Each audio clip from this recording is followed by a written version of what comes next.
அது ஒரு அழகான கிராமம். அந்த கிராமத்துல குளிர்காலம் தொடங்கியிருந்தது. அப்போதான் இரவு நேரம் தொடங்கியிருந்துச்சு.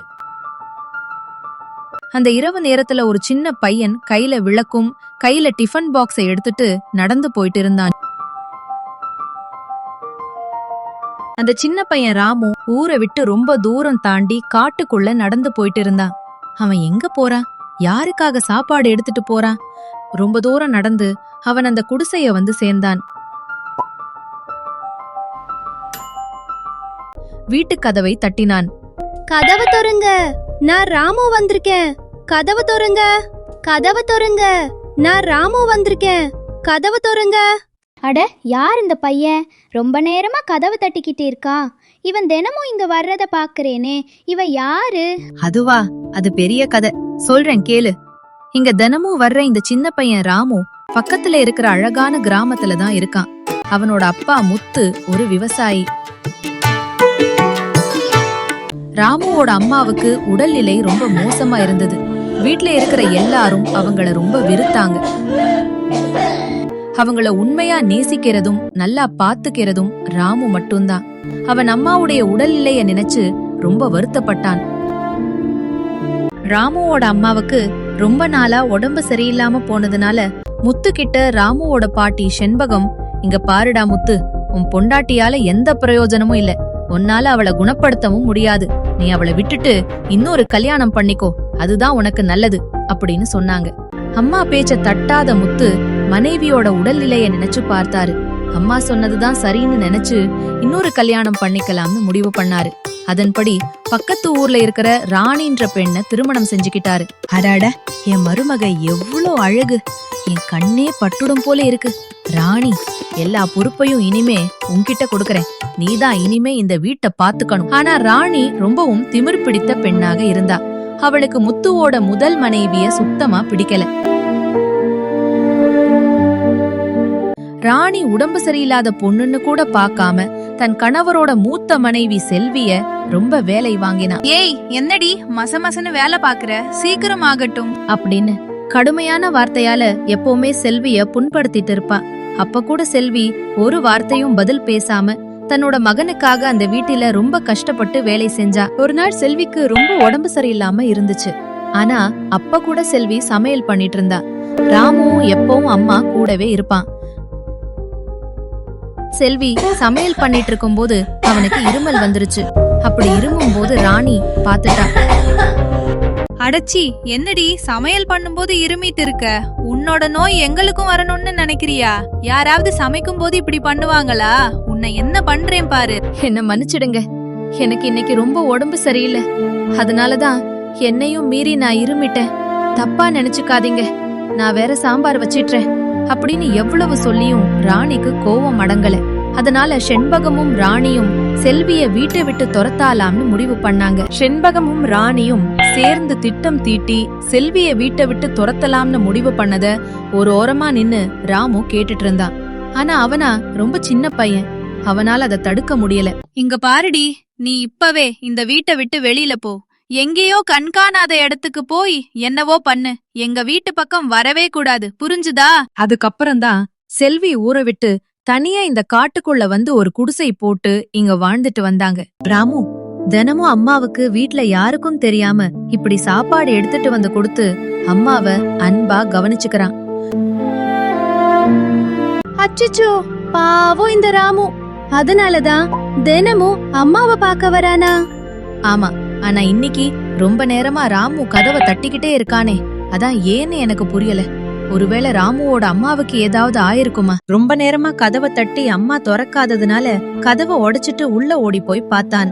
அவனோட அம்மாவுக்கு ரொம்ப உடம்பு சரியில்லாம இருந்துச்சு. ராமு, அம்மாவுக்கு ரொம்ப உடம்பு சரியில்லை, இனிமே நீ என்ன பார்க்க வர தேவை இருக்காதுன்னு நினைக்கிறேன், நீ இனிமே அம்மாவுக்காக கஷ்டப்பட்டு சாப்பாடு எடுத்துட்டு வர வேண்டாம் அப்படின்னு சொன்னாங்க.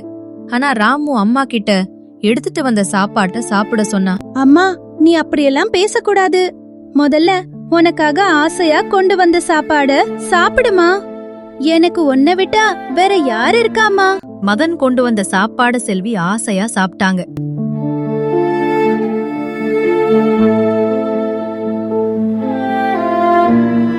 சாப்பிட்டு முடித்ததும் செல்வி ராமுவுக்கு ஒரு பையை கொடுத்தாங்க. அத பார்த்துட்டு ராமுக்கு ஒன்னும் புரியல. அம்மா, என்னம்மா இது? இந்த பையில என்ன இருக்கு? ராமு, இத உன் வாழ்க்கையில நீ ரொம்ப கஷ்டப்படும் போது பிரிச்சு பாரு, இது உனக்கு கை கொடுக்கும் அப்படின்னு சொன்னாங்க. அம்மா கொடுத்த பையை எடுத்துக்கிட்டு ராமு வீட்டுக்கு வந்தான். வீட்ல அவனோட அறையில அதை எங்க ஒழிச்சு வைக்கிறதுக்கு தெரியாம மெதுவா போனான். அப்போ அந்த குரல் கேட்டுச்சு. டேய், அங்கே நில்லு. அப்போதான் ராணியும் செண்பகம் பாட்டியும் அங்க வந்தாங்க. திருட்டு படவா, இப்படிதான் தினமும் எங்களை ஏமாத்திட்டு இருக்கியா? அப்படின்னு கண்டபடி ராமுவ திட்டினா. பத்தாததுக்கு செண்பகம் பாட்டியும், என்னடா திருட்டு பயலே, இந்த வயதிலேயே உனக்கு என்ன திருட்டு புத்தி? உங்க அம்மாவுக்கு தினமும் சாப்பாடு கொண்டு போய் கொடுக்கறியா? இனிமே நீ அங்க போனா உன் காலை உடைச்சிடுவேன், ஒழுங்கா வீட்லயே கடை. அவர்களுடைய அந்த கடுமையான பேசியதை கேட்டு ராமு ரொம்ப பயந்துட்டான். ராணியும் செண்பகம் பாட்டியும் அவனை திட்டுன நினைச்சு ரொம்ப அழுதான்.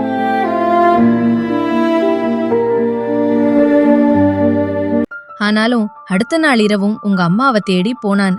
ஆனா அங்க போனதுக்கு அப்புறம் தான் தெரிஞ்சது ராமுவோட அம்மா இறந்து போயிருந்தாங்க. அம்மா, எழுந்துருமா. அம்மா, நான் உன் பையன் வந்திருக்கேன். கண்ணை திறந்து பாருமா. எழுந்துருமா. அம்மா இல்லாத வாழ்க்கையை நினைத்து ராமு எப்பவுமே வீட்டில் அழுதுட்டே இருந்தான். அம்மா இறந்து போனதுக்கு அப்புறம் அந்த சின்ன பையனுடைய வருத்தத்தை அந்த வீட்டில யாருமே புரிஞ்சுக்கல. முத்துவும் எந்த கவலையும் இல்லாம விவசாயத்துக்கு கிளம்பி போனான். ஆனா செய்த பாவம் சும்மா விடுமா? நாட்கள் போக போக ராணி செண்பகம் பாட்டிய எல்லா வேலையும் செய்ய வச்சா. திமிரு புடிச்சவ, பாவம் பார்த்து நான் கல்யாணம் பண்ணி வச்சா இப்ப எனக்கே வினையா வந்து நிக்கிறாளே, வயசானவனு கூட பாக்காம என்ன எவ்வளவு வேலை வாங்குறா. இருடி, உன்னை என்ன பண்ணணும்னு எனக்கு நல்லா தெரியும்.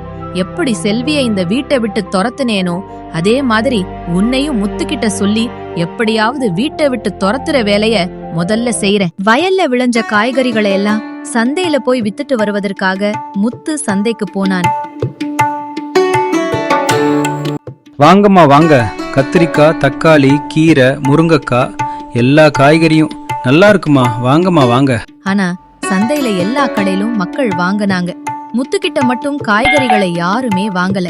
அதனால கொண்டு போன காய்கறிகள் எல்லாம் அப்படியே எடுத்துட்டு வீட்டுக்கு வந்தான். எந்த காய்கறிகளையும் யாரும் வாங்காத வருத்தத்துல வந்த முத்துவை பார்த்து கோவமா அவனோட அம்மா செண்பகம் வர்றத பார்த்துட்டு குழப்பமானான் முத்து. டேய் முத்து, இந்த வீட்ல ராணி செய்யறது கொஞ்சம் கூட நல்லா இல்ல. ஒரு வயசான கிழவின்னு கூட பாக்காம வீட்டு வேலையெல்லாம் என்னையே செய்ய சொல்றா. இங்க பாரு, அவளுக்கு இதுவரைக்கும் ஒரு குழந்தை கூட பிறக்கல. நல்லா ஞாபகம் வச்சுக்கோ. பேசாம அவளை துரத்தி விட்டுட்டு இன்னொரு கல்யாணம் பண்ணிக்கோ அப்படின்னு செண்பகம் சொன்னதும் முத்துவுக்கு ரொம்ப கோவம் வந்துருச்சு. அம்மா வாய மூடு, நீ பண்ண பாவம் எல்லாம் பத்தாதா? செல்விக்கு நான் பண்ண துரோகத்தினால்தானோ என்னவோ எந்த பெண்களும் இன்னைக்கு என் கடையில காய்கள் வாங்கல. இப்படியே போச்சுன்னா நம்ம சாப்பாட்டுக்கே வழி இல்லாம போயிடுவோம். இனிமே இந்த மாதிரி பேசுறது நிறுத்துமா? செண்பகம் பாட்டியும் முத்துவும் பேசினத ஒரு ஓரமா நின்னு ராணி கேட்டுட்டு இருந்தா. அப்பதான் தன் மேல் இருக்கிற தவற ராணி உணர்ந்தா. அதனால ராணி முத்துக்கிட்ட, என்ன மன்னிச்சுருங்க, எல்லா தப்பும் நான் தான் பண்ணினேன். இனிமே நான் போய் காய்கறி வித்துட்டு வரேன், எனக்கு ஒரே ஒரு வாய்ப்பு கொடுங்க அப்படின்னு கேட்டான். மறுநாள் காலையில காய்கறி வைப்பதற்காக ராணி சந்தைக்கு போனா. வாங்கம்மா வாங்க, கீரை, கத்திரிக்காய், தக்காளி எல்லா காய்கறியும் நல்லா இருக்குமா, வந்து வாங்கிட்டு போங்கம்மா அப்படின்னு காய்கறி வித்தா. அப்ப அந்த பக்கமா ஒரு பெண் காய்கறி வாங்க வந்தா. கீரை, கத்திரிக்காய், தக்காளி எல்லா காய்கறியும் நல்லா இருக்குமா, வந்து வாங்கிட்டு போங்கம்மா. நீ எல்லாம் ஒரு பொண்ணா? அநியாயமா ஒரு அப்பாவி பொண்ண வீட்டை விட்டு துரத்தி அவ சாவதற்கு காரணமா இருந்துட்டு கொஞ்சம் கூட வெக்கமே இல்லாம காய்கறி விக்க வந்துட்டியா? சி, உன்ன மாதிரி பொம்பளைங்க எல்லாம் உலகத்துல இருக்கவே கூடாது அப்படின்னு ரொம்ப திட்டிட்டு போயிட்டா. சுடு சொற்களால ஒருத்தரை காயப்படுத்தினா மனசுக்கு எவ்வளவு கஷ்டமா இருக்குன்றத அப்பதான் ராணி உணர்ந்தா. மனசு உடைஞ்சு போய் விற்காத காய்கறிகளை எடுத்துட்டு வீட்டுக்கு வந்தா. செல்விக்கு பண்ண துரோகத்துக்கும் ராமுக்கு பண்ண பாவத்துக்கும் ரொம்ப வருந்தி அவ அழுதா. கொஞ்ச நாளுக்கு அப்புறம் ரொம்ப செழிப்பா இருந்த அவங்களோட வயல் நிலம் வறண்டு போய் தண்ணி இல்லாத காஞ்ச நிலமா ஆயிடுச்சு.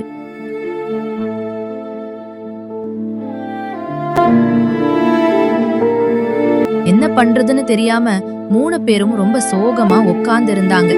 தூரத்திலிருந்து ராமு அத கவனிச்சான். உடனே அவ அம்மா கொடுத்த பை உனக்கு ஞாபகம் வந்துச்சு. அந்த அறைக்கு போய் அந்த பையன் எடுத்து போனான். அப்பா, இது அம்மா எனக்கு கொடுத்த பை. இதுக்குள்ள சில விதைகள் இருக்கு. அத அம்மா என்ன பயன்படுத்திக்க சொன்னாங்க. நான் இத நம்ம வயல்ல போட்டு பயிரிடுறேன்பா. நிச்சயமா நல்ல விளைச்சல் கிடைக்கும் பாருங்க. ராமு சொல்றத கேட்டு உங்க 3 பேருக்கும் அதிர்ச்சியா இருந்தது. ராமு சொன்ன மாதிரியே கொஞ்சம் தண்ணீரை எடுத்துட்டு வந்து காஞ்ச நிலத்துல ஊத்தினான்.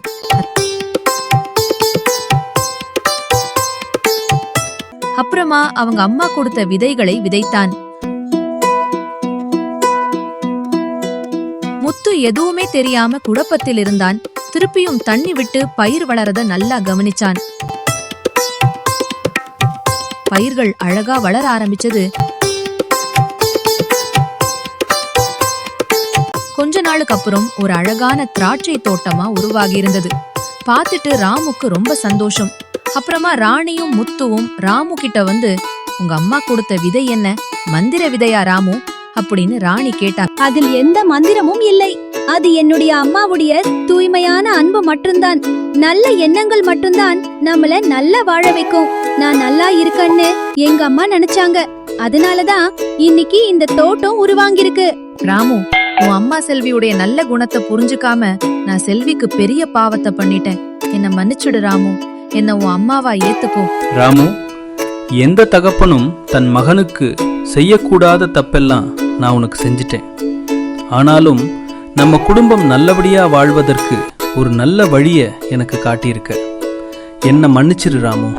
இந்த பாட்டியையும் நீ மன்னிச்சிருப்பா. நாங்க எல்லாம் சேர்ந்து உனக்கு பெரிய துரோகத்தை பண்ணிட்டோம். இனிமே உன்னை நல்லபடியா வளர்க்கறது மட்டும்தான் எங்களுடைய ஒரே ஒரு குறிக்கோள். அதுக்கப்புறம் எல்லாரும் சந்தோஷமா குடும்பமா வாழ்ந்தாங்க.